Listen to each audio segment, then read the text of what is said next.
Hello everyone, আপনারা দেখছেন সঞ্জুস্মিতা diary. আজকে আমি একটি নতুন রেসিপি নিয়ে চলে এসেছি, মেথি পাকোড়া।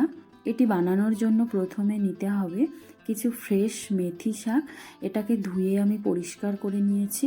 এর মধ্যে দিয়ে দিলাম আমি সামান্য পরিমাণে লবণ, দিয়েছি 3 চামচ পরিমাণ বেসন, এর সাথে দিয়ে দিলাম কিছুটা পরিমাণ পেঁয়াজ, আদা ও লঙ্কা কুচি, দিয়ে দিয়েছি সামান্য পরিমাণে হলুদ গুঁড়ো এবং কাশ্মীরি লঙ্কার গুঁড়ো, একটু জোয়ান ক্রাশ করে দিয়ে দিলাম, কিছুটা ধনে পাতা দিয়েছি এবং সবশেষে একটুখানি চাট মশলা।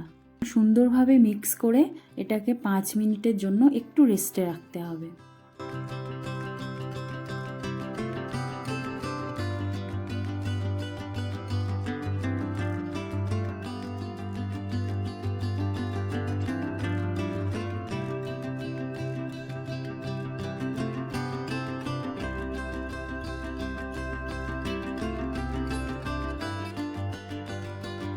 এবার এই যে কড়াইতে তেল দিয়ে দিলাম পরিমাণ মতো।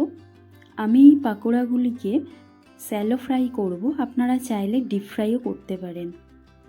পাকোড়াগুলিকে আমি দিয়ে দেব এবং এদিক ওদিক উল্টে পাল্টে সুন্দরভাবে আমি ভেজে নেব।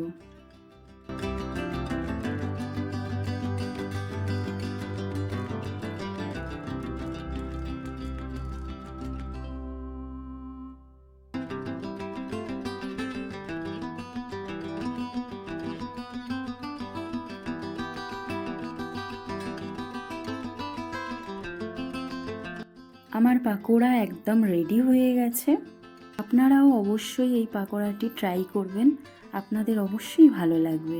রেসিপিটি ভালো লাগলে অবশ্যই আমার চ্যানেলটিকে সাবস্ক্রাইব এবং শেয়ার করে পাশে থাকবেন। চলে আসছি আবার নতুন কোনো ভিডিওর সাথে।